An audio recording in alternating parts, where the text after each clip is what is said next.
আসসালামু আলাইকুম। আজকে আমরা দেখব ইন্টারোগেটিভ সেন্টেন্স নিয়ে। আমরা অ্যাসার্টিভ সেন্টেন্স দেখছি, এবার interrogative sentence. Interrogative sentence, INTER, interrogative. Interrogative sentence নিয়ে। ইন্টারোগেটিভ মানে কি? ইন্টারোগেটিভ মানে কোশ্চেন, কোশ্চেন সেন্টেন্স। ঠিক আছে, ইন্টারোগেটিভ সেন্টেন্স বা কোশ্চেন সেন্টেন্স। কোশ্চেন সেন্টেন্স বলতে আসলে কি বোঝায়? আমরা অনেক সময় অনেক কিছু জানতে চাই, তো মাঝে মধ্যে আমরা যেটা জানতে চাই সেটা কিভাবে আমরা জানতে চাই? কোশ্চেন করার মাধ্যমে, প্রশ্ন করার মাধ্যমে আমরা জানতে চাই। তো প্রশ্নবোধক বাক্য বা ইন্টারোগেটিভ সেন্টেন্স বলতে কি বোঝায়? যে বাক্য দ্বারা কি করা হয়, যে বাক্য দ্বারা প্রশ্ন করা হয়, সেটাই হচ্ছে কি ইন্টারোগেটিভ সেন্টেন্স। এখন ইন্টারোগেটিভ সেন্টেন্সের ভেতরে কিন্তু আবার আর কিছু টাইপ আছে। দেখা যাচ্ছে একটা ইন্টারোগেটিভ সেন্টেন্স দিয়ে আমরা কিন্তু ইয়েস অর নো, এটা কিন্তু আমরা জানতে চাই। ইয়েস অর নো, শুধু হ্যাঁ অথবা না, এটা আমরা জানতে চাই, তাই না? এর বেশি কিন্তু আমরা কিছু জানতে চাই না। সো যেগুলা দিয়ে জাস্ট ইয়েস অর নো জানতে চাই, সেগুলোর একরকম গঠন প্রণালী হবে। আর আরেকটা টাইপের কোশ্চেন আছে, আরেক ধরনের প্রশ্ন আছে, যে প্রশ্ন দিয়ে আমরা কি করতে চাই? আরো এক্সট্রা কোনো তথ্য জানতে চাই। ঠিক আছে, মানে যেটার উত্তরে ইয়েস অর নো দিয়ে কখনোই কি হবে না, অ্যান্সার হবে না। তার মানে যেটার উত্তর দিতে হলে আমাদেরকে কিছু ব্যাখ্যা বিশ্লেষণ বা এক্সট্রা কোনো তথ্যর প্রয়োজন। ঠিক আছে, তখন আমরা কিভাবে করি কোশ্চেনের কিছু কোশ্চেন কি হ্যাঁ না জানতে চাই, সেটার জন্য আলাদা ধরনের স্ট্রাকচার। কিংবা আর কিছু ধরনের কোশ্চেন আছে যেগুলোর জন্য আমরা কি করতে চাই, যে এক্সট্রা কোনো তথ্য জানতে চাই বা কিছু বিস্তারিত জানতে চাই, যেটা ইয়েস অর নো দিয়ে হবে না। ঠিক আছে, এই টাইপের কোশ্চেনগুলো শুরু হয় কি দিয়ে? ডাব্লিউএস কোশ্চেন দিয়ে, বা এগুলোর গঠন প্রণালী আরেক রকম। তো ইয়েস অর নো দিয়ে যেগুলো শুরু হয়, সেগুলোর শুরুতেই থাকে কি অক্সিলারি ভার্ব। অক্সিলারি ভার্ব দিয়ে সেগুলো শুরু হয়। এখন অক্সিলারি ভার্ব বলতে কি বোঝায়? তোমরা কিন্তু সবাই জানো যে অক্সিলারি ভার্ব কি। অক্সিলারি ভার্ব হচ্ছে কি, তোমার টু বি ভার্ব হতে পারে, যেমন অ্যাম, তোমার হচ্ছে ইজ, আর, হ্যাঁ, ওয়াজ, তারপরে হচ্ছে ওয়ার, তারপরে তোমার টু হ্যাভ ভার্ব হতে পারে। হ্যাঁ, এটা টু বি ভার্ব আছে কিছু, তারপরে টু হ্যাভ ভার্ব আছে, টু হ্যাভ ভার্ব আছে, তাই না?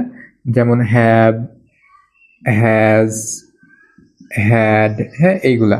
তারপরে তোমার আরো বেশ কিছু টাইপের আছে, যেমন মডাল অক্সিলারি আছে, মডাল অক্সিলারি আছে, যেমন can, could, may, might, shall, should, will, would, হ্যাঁ, এরকম আরো বেশ কয়েকটা কি মডাল অক্সিলারি আছে। তো এই যে অক্সিলারি ভার্বগুলা দিয়ে শুরু হবে কি এই ইয়েস নো কোশ্চেনগুলো, মানে যেগুলার উত্তরে তুমি হ্যাঁ অথবা না শুনতে যাচ্ছ, সেই ধরনের কোশ্চেনের শুরুতে শুরু হবে কি দিয়ে? অক্সিলারি ভার্ব দিয়ে। অক্সিলারি ভার্ব দিয়ে শুরু হবে, তারপরে থাকবে সাবজেক্ট, যদি ভার্ব থাকে তাহলে ভার্ব, তারপরে যদি অবজেক্ট বা এক্সটেনশন বা কমপ্লিমেন্ট থাকে তাহলে সেইটা, এবং সবার শেষে কি একটা অবশ্যই জিজ্ঞাসাসূচক চিহ্ন কিন্তু হইতে হবে। যেমন দেখো, are you going to school, are you going to school, এই যে আর, এটা কি? এটা হচ্ছে auxiliary verb. You subject, going verb, to school extension, right? তো এখানে অক্সিলারি ভার্ব দিয়ে কিন্তু শুরু হয়েছে। সো তুমি কি স্কুলে যাচ্ছ, এটার উত্তর কিন্তু এক কথায় হয়ে যাবে, ইয়েস অর নো দিয়ে এক কথায় কিন্তু অ্যান্সার এসে যাবে। তারপরে দেখো, আচ্ছা, এটা যদি অ্যাফার্মেটিভ থাকতো, অ্যাফার্মেটিভ থাকলে আমরা কি বলতাম? যে you are going to school, তুমি স্কুলে যাচ্ছ। You are going to school, তুমি স্কুলে যাচ্ছ। তাহলে আমরা যদি নেগেটিভ করতে পারি, তাহলে কিন্তু আমরা সহজে ইন্টারোগেটিভও করতে পারবো। কারণ আমরা কি জানি যে নেগেটিভের পরে, নেগেটিভে কি করতে হয়? অক্সিলারি ভার্বের পরে কি যুক্ত করতে হয়? নট বা নো যোগ করতে হয়, তাই না? ঠিক তেমনই তোমার হচ্ছে ইন্টারোগেটিভের ক্ষেত্রেও কি সেই অক্সিলারি ভার্বটাকে জাস্ট সেন্টেন্সের আগে নিয়ে আসতে হয়। এই এতটুকুই হচ্ছে ডিফারেন্স। তোমার নেগেটিভে অক্সিলারি ভার্বের পরে নো বা নট বসাইলে হয়ে যায় নেগেটিভ, আর তোমার ইন্টারোগেটিভে কি করতে হয়? অক্সিলারি ভার্বটাকে টেনে সামনে নিয়ে আসতে হয়। এই হচ্ছে ডিফারেন্সটা তোমার হচ্ছে গঠন প্রণালীর ভেতরে, ঠিক আছে। সো গঠন প্রণালীটা কিন্তু মেমোরাইজ করার কোনো দরকার নাই, মুখস্থ করার কোনো দরকার নাই। এইবার দেখো, ডাজ হি প্লে ফুটবল, সে কি ফুটবল খেলে, ডাজ হি প্লে ফুটবল। এখানে দেখো, এখানে হি প্লেস ফুটবল, এটার যদি অ্যাফার্মেটিভ হতো তাহলে কেমন হতো, হি প্লেস ফুটবল এমন হতো, তাই না। যেহেতু এখানে তোমার কি নাই, এখানে কিন্তু কোনো অক্সিলারি ভার্ব নাই।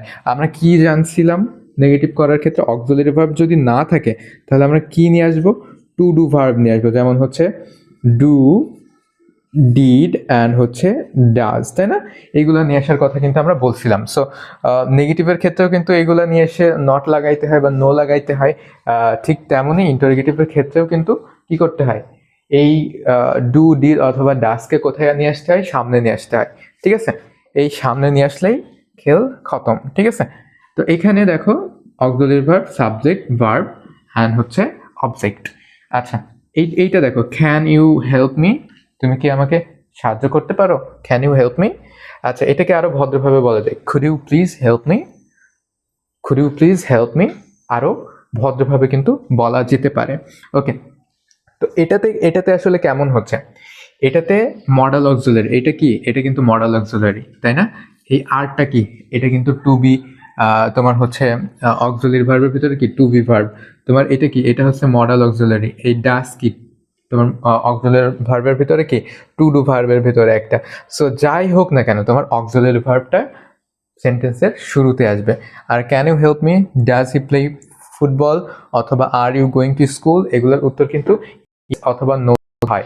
আর কিছু কিছু সেন্টেন্স আছে বা কিছু তোমার হচ্ছে অ্যান্সার জানতে চাইতে পারো তুমি, যেগুলা কি ইয়েস অর নোতে হয়তো অ্যান্সার করা সম্ভব না।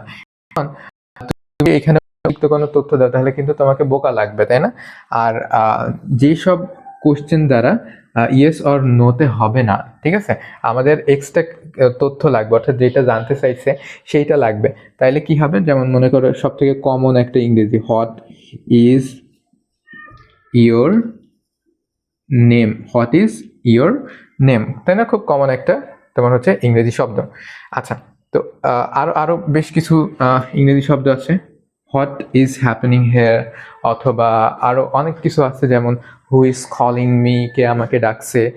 অর্থাৎ তোমার এটা শুরু হবে কি দিয়ে, তোমার এটা শুরু হবে হচ্ছে ডাব্লিউএইচ কোশ্চেন। দেখুন ডাব্লিউএইচ কোশ্চেনগুলো কোনগুলো, হোয়াট, হুইচ, হু, হাউ,